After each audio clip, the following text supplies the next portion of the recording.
23।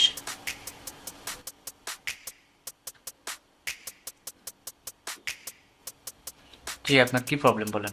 আমার মাথা ব্যথা করে, প্রচন্ড বুক ব্যথা করে।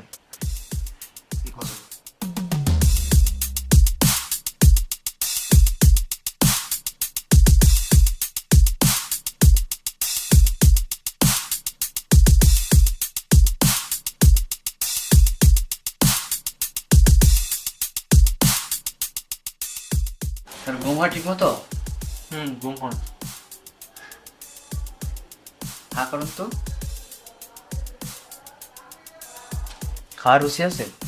খাওয়া দাওয়া রুচি আছে। আপনার এই প্রবলেমটা তেমন একটা প্রবলেম না। এটা হচ্ছে আসলে অ্যাকচুয়ালি আপনি যে রাত্রে মনে হয় অনেক রাত জেগে থাকেন, একটু জেগে থাকি। ফেসবুক ইউজ করেন বা রাত্রে অযথায় সময় কাটান ফেসবুকে, হ্যাঁ? জি, অনলাইন নিয়ে বেশি।